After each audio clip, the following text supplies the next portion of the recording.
உலக வாழ் தமிழர்களே, உங்கள் அத்தனை பேருக்கும் வேல் சித்த தமிழ் மருத்துவ சேனல் சார்பாக என்னுடைய முதற்கண் வணக்கத்தை தெரிவித்துக் கொள்கிறேன். இன்றைக்கு நம்ம பார்க்க போகக்கூடியது அபார நினைவாற்றல் பெற மருந்து. அதாவது நினைவாற்றல் வேற, அபார நினைவாற்றல் வேற. நினைவாற்றல் சாதாரணமா ஞாபகம் இல்லாதவங்களுக்கு கொஞ்சம் வரக்கூடியது. இது அபரிமிதமான நினைவாற்றல் வரும்னா அதுக்கு என்ன செய்யணுங்கிறத பற்றி இப்ப பார்க்க போறோம். அதாவது முதல்ல இந்த நினைவாற்றல் ஏன் குறையுதுங்கிறத பார்ப்போம். அந்த மூளைக்கு தேவையான சத்துக்கள் நம்ம வந்து கொடுக்கணும். உணவுல கொடுத்தாலும் சின்ன குழந்தையா இருக்கும்போது பால், தயிர், மோர் இதெல்லாம் கொடுக்கணும். சிலவங்க சொல்லுவாங்க புளிச்ச மோர் சாப்பிடக்கூடாது. அப்படி கிடையாது. புளிச்ச மோர்ல ஈஸ்ட் இருக்கு, நிறைய சத்துக்கள்லாம் இருக்கு. எல்லா உணவுகளையும் எடுக்கணும். இது மாதிரி எல்லாம் சாப்பிட்டோம்னா முட்டை, ஆம்லேட்டு எது கிடைச்சாலும் சரி சாப்பிடணும். சில ஆட்கள் அப்படி இல்லை, பார்த்து பார்த்து சாப்பிடுவாங்க. சில ஆட்கள் சாப்பிடவே மாட்டாங்க.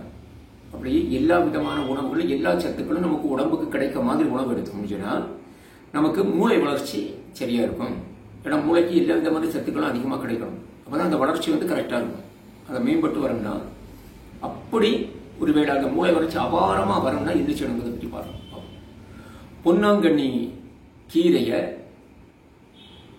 துண்டு துண்டா கட் பண்ணி உப்பு உரைப்பு குறைச்சி அதை கூட்டு வச்சு சாப்பிடலாம். அதுவும் என்ன செய்யும், அபரிமிதமான மூளை வளர்ச்சியை கொடுக்கும். இனி சீந்தல்னு ஒண்ணு உண்டு. அதை என்ன செய்யலாம், பொடியாக்கி அதை நெய்யோட சேர்த்து அது கூட நம்ம ஒரு கூட்டு மாதிரி வைக்கலாம். இல்லைன்னா நெய்யோட சேர்த்து அதை மிக்ஸ் பண்ணி நம்ம என்ன செய்யலாம், சாப்பிடலாம். அது காலையில் இரவு எல்லாமே ஒரு 30 நாள் சாப்பிடணும். நம்ம மருந்துகள் எல்லாம் அதான் ஒரு 30 நாள் 60 நேரம் சாப்பிட்டோம்னா அபரிமிதமான நினைவாற்றல் வரும்.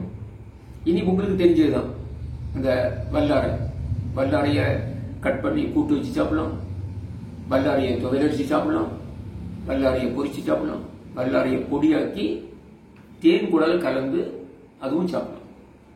அதை லேகியமா கிண்டி சாப்பிடலாம். இது விஷயம் முழுமையான நினைவாற்றல் விஷயம் கொடுக்கும். இதுல வல்லாரை இல்லைன்னா பொன்னாங்கண்ணி கீரையும் கிடைக்குதுன்னு சொன்னா கடைசியில கரிசலாங்கண்ணி கீரையும் நினைச்சலாம் பொடியாக்கி அதுவும் தேனில் குழப்பி சாப்பிடலாம். அதுவும் நினைவாற்றலை கொடுக்கும். அந்த நினைவாற்றல் நம்ம நினைவாற்றல சாதாரண நினைவாற்றல் இல்லை, ரொம்ப அதிகப்படியான நினைவாற்றல்.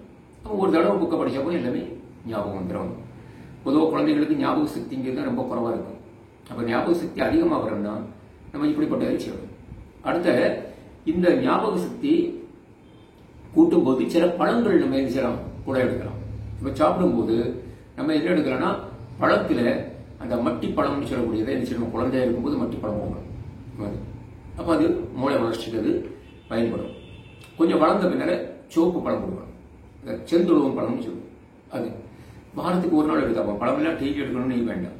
வாரத்துக்கு ஒரு நாள் அந்த பழம். இப்ப மட்டி பழம் சாப்பிட்டா ஒரு 2 பழம், சிவப்பு பழம் செந்துழுவம் பழம் சாப்பிட்டா ஒரு பழம் சாப்பிட்டா போதும். வாரத்துக்கு ஒரு நாள் எடுத்தாச்சுன்னா அது மூளை வளர்ச்சிக்கு பயன்படும். இனி இது கூட இந்த மூளை வளர்ச்சிக்காக அதிகமான செல்களை உற்பத்தி பண்ணணும்னா காட்டு நெல்லிக்காய் எடுத்து அதை ஒரு ஜூஸ் மாதிரி போட்டு குடிக்கலாம். அதுவும் நிச்சயம் நினைவாற்றலை அதிகப்படுத்தும். இனி இந்த காட்டு நெல்லிக்காய காட்டு நெல்லிக்காயில 2 இருக்கு.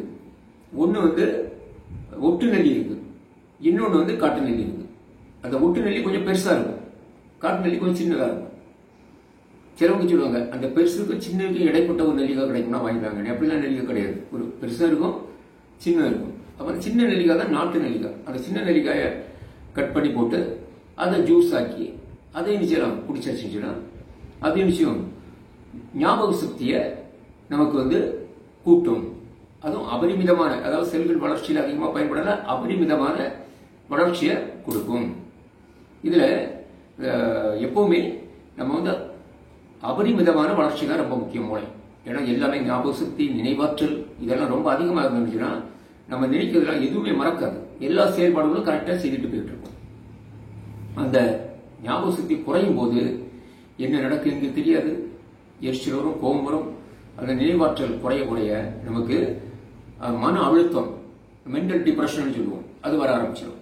எப்பவுமே நம்ம மன அழுத்தம் வராம பாத்துக்கணும். மன அழுத்தம் வந்து அதுக்கு அடுத்த கட்ட நிலைக்கு போகும்போது தான் நமக்கு விஷயம் உடலுடைய மொத்த நிலையும் மாற்றும்.